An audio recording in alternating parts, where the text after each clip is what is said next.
Hi, folks. Hi again.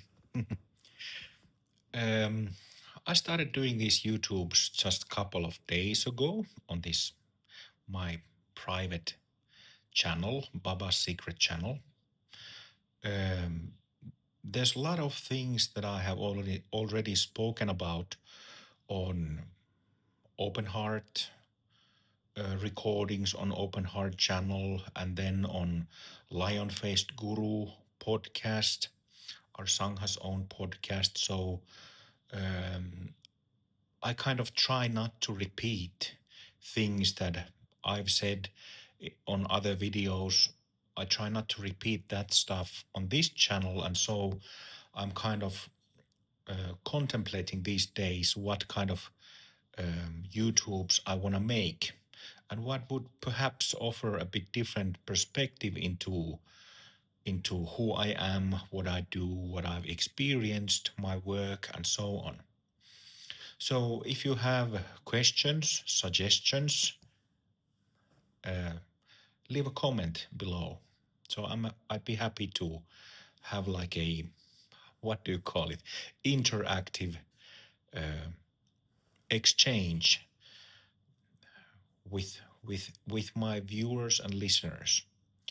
And something that I wanted to briefly discuss in this episode 2 of my YouTubes is to talk a little bit about the change in my relationships and just the change in my daily life that has come through since 5 months now, when I finished purification of the astral body. And I understand that if somebody finds this video without knowing who I am, what I do, and what I teach, uh, you might not understand much. But at the same time, I'm not intending to make these videos into instructionals where I explain things like what I just said, finishing astral body purification. So I'm not going to explain that stuff, except just give like a brief nutshell explanation what it means. So at this point of my practice, 5-6 months ago, I was able to finish this subtle body purification, which also means healing complex trauma in full. And 5 years ago, I finished the wisdom side of practice, wisdom side of realization, by finishing the whole process of emptiness meditation. Again, these are Buddhist terms, and I'm not going to go into explaining them here, which I have done in so many other places and recordings on the mentioned Open Heart channel and then Lion Faced Guru podcast. So what has really changed or happened in my life during the past 5-6 months? I have said a couple of times when I've been teaching or having discussions or making Facebook posts, at moments it still feels like, it feels incredible. Is that the word? It feels amazing. Amazing is the word. How, after all these decades of having been pretty badly traumatized, having actual complex trauma, developmental trauma, that there are still moments when I come to think that, how my life, how I used to have panic attacks all the time and immense social anxiety. And of course, just fear, anxiety, doubt, and the cynicism that comes out from that traumatization. how I used to have that as my constant companion for decades into over 40 years of age.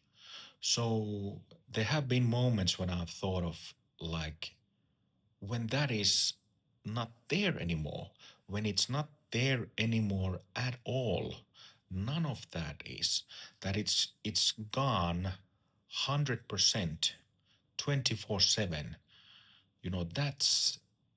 That's something that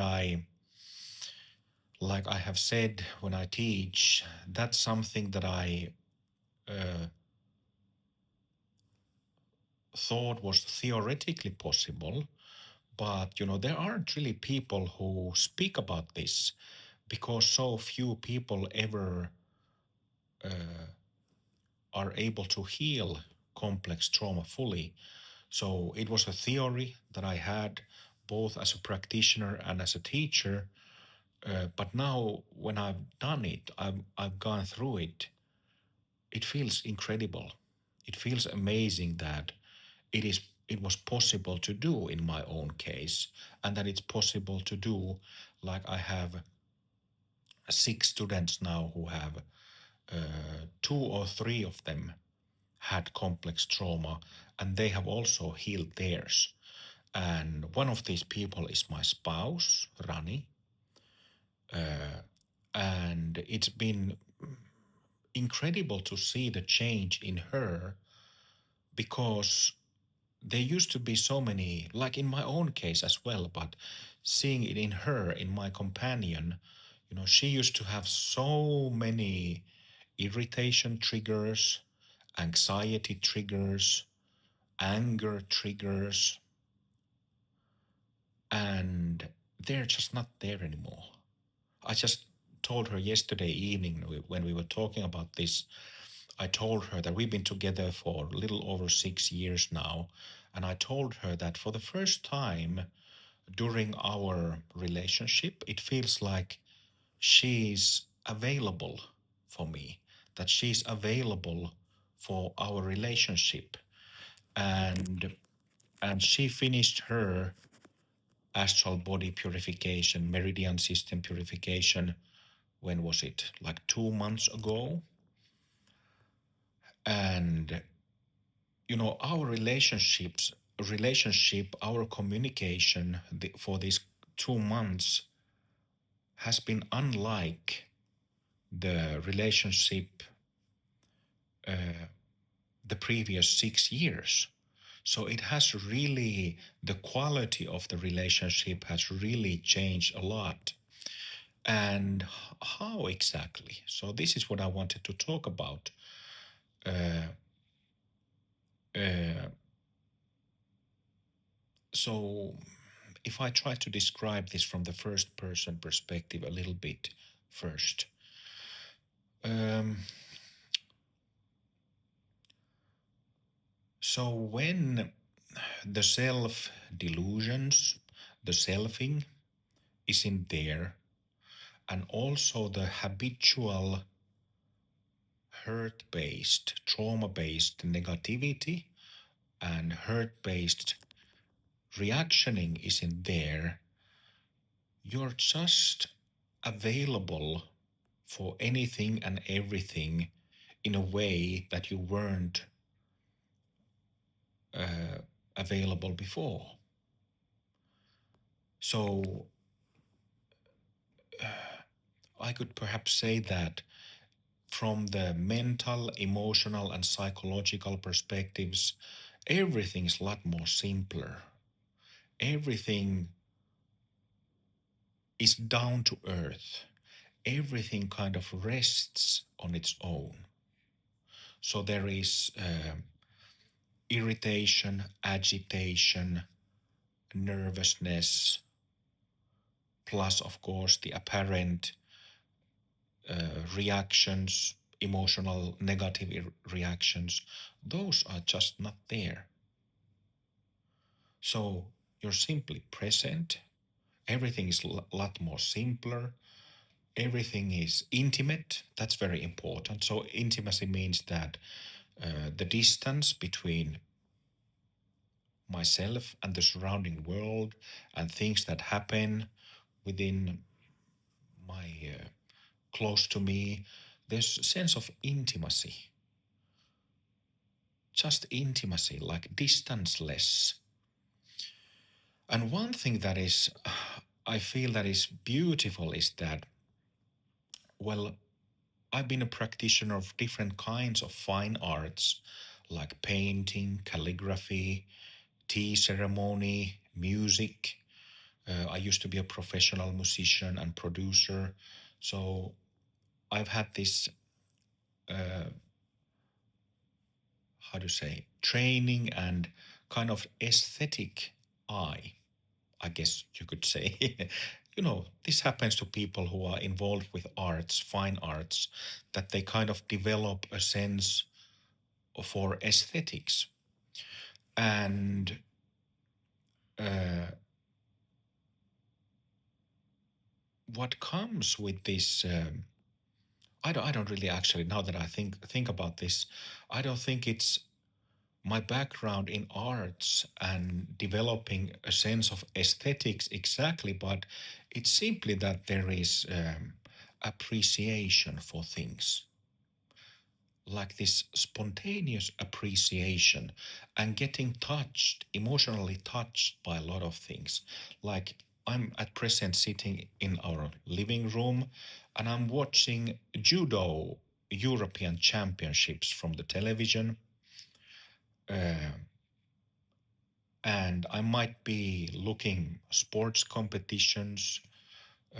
I might be sitting outside where I see a bird, when I see something, where I see wind blowing through the grass.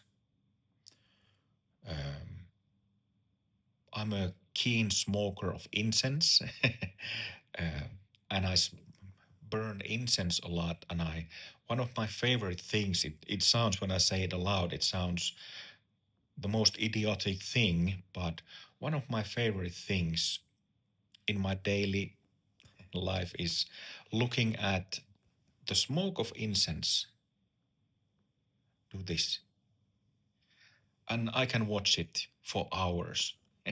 Incense is something that I have kind of uh, practiced as a hobby for over 2 decades now. But like little things, like things like that. So appreciation for something that happens in my near me, and just being touched by these things. And I don't mean like over romantic way or over emotional way. It's just that this life, things around me, because of that intimacy, because of there not being clutter in my mind, mental clutter, emotional clutter, psychological clutter, when that is gone, this appreciation, this sense of preciousness is there. And it's there automatically, spontaneously.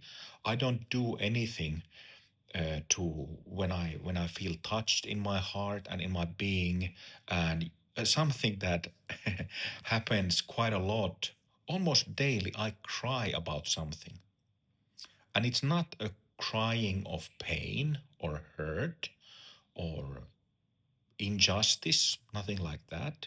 Well, sometimes it can be, but being touched, and I often shed a tear or get, how to say in English, like glassy eyed, tearful eyes.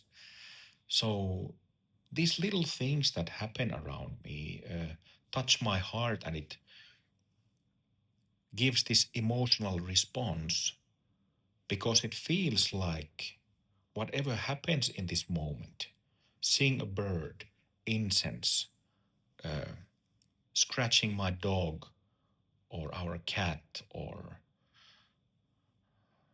this connection, this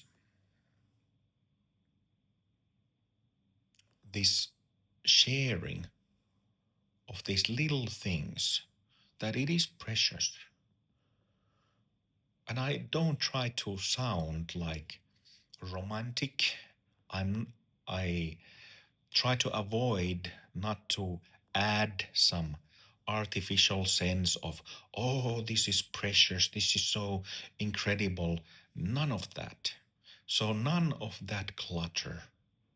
I would say that, putting that additional layer, like romantic layer, it's not helpful at all. And well, those of you who know me know that I have never really done that. This uh, hasn't been my habit to do that. But this kind of spontaneous appreciation, spontaneous sense of preciousness, that's what I'm talking about. And that has been there in me a little bit before, but now it's there all the time. And therefore, uh, and this is discussed, by spiritual masters, by siddhas, by gurus, has been discussed in countless occasions. And what it is that it's part of who we are, part of our fundamental nature, part of our true nature, part of our Buddha nature. Spontaneous appreciation. What comes with it is, it's not really like gratitude is discussed in spiritual teachings, and gratitude, showing, expressing gratitude is like a spiritual practice. Expressing gratitude, showing gratitude as practice brings something out from us, reveals something of our nature. But also this gratitude, like feeling that whatever happens now is precious and it is appreciated naturally, that is also a quality of our basic nature itself. This gratitude. And it's a sense of gratitude. Doesn't necessarily mean that I start to verbalize it, or doesn't mean that I think about it. It's just this inherent gratitude, not conceptual gratitude, not verbal gratitude. It's just there. And if I could say something, I said few things about how our relationship with Rani, it feels different, but also my relationship towards my work as a teacher, as a spiritual teacher, and my relationship or my perspective on other things in my life. Like, we are now in the process of planning to move. We now live in Slovenia and have been for 2.5 years. And I think that later this year we will move to another place, and we don't know which it is. Could be elsewhere in Europe, could be Thailand. So this is just like not real plans, but really just ideas at this point. But also regarding this process of figuring that out, it's kind of like letting it figure out itself, letting things ripen, letting things arise on their own naturally. Kind of like using like a bit romantic analogy. It's kind of like letting the flowers grow and come into bud and then bloom on their own without worrying about, why aren't they blooming yet? Which was very, very much the case with me before. Like, um, it has been my nature, like, well, it's not really my nature, it was the borrowed nature. But it was very much my trade, my samskara, to push things, and then doing my utmost in trying to bring things into, how to say, things into maturity, things into fruition. And I don't say that, at all, that it wouldn't have been helpful in many senses, in some sense, but it has also been unhelpful in other ways. But anyway, some people are like this, have the same trait of, always thinking about different perspective, what you can prepare beforehand, and then doing everything so that uh, then something favorable or something related to the goals that you want to achieve, that those conditions are there in the best possible manner. But this has changed, like, well, this is a bit complex matter. Maybe I'll make another video about this later. But this trait is a bit different. There's lot more space, lot more allowing, lot more patience, uh, and in that sense, a lot more maturity.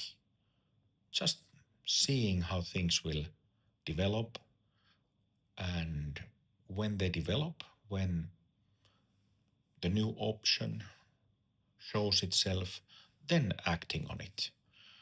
But without that, in the process of, when going through this processing, not pushing. So that is gone. So all kinds of nuts and bolts in the process of enlightenment. All kinds of nuts and bolts fall away, on the way. Can you say that? Just fall away. And uh, it's lovely. It's lovely to lose many of these nuts and bolts that you don't need and didn't need in the first place, that have been there just to make, how to say, make things feel off.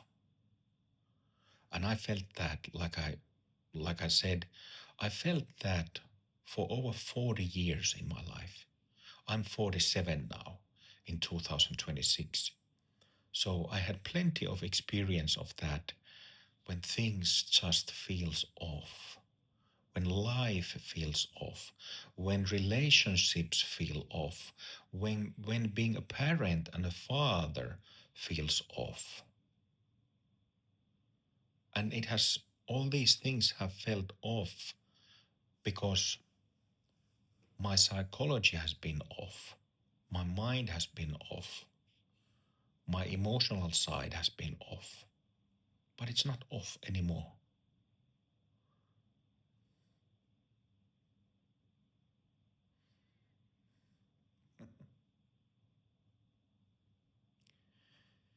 Okay, 24 minutes and counting.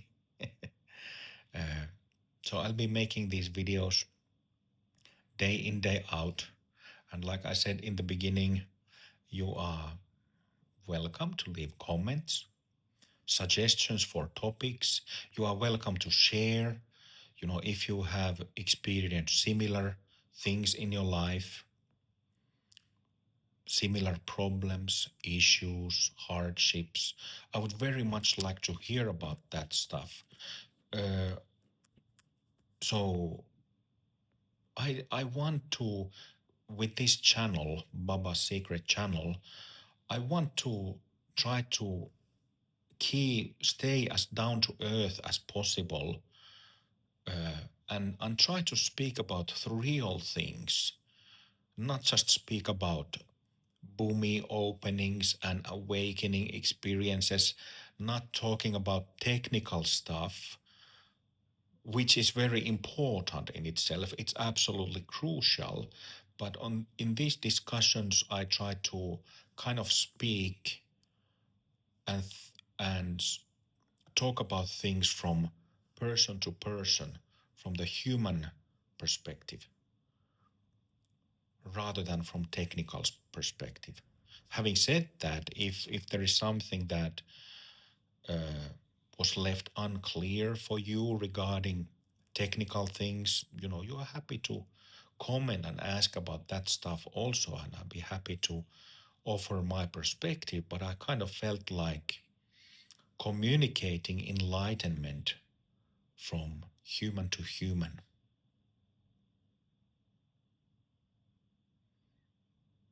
So I've been talking about the technical side of enlightenment, awakening experiences, and healing of trauma for many years.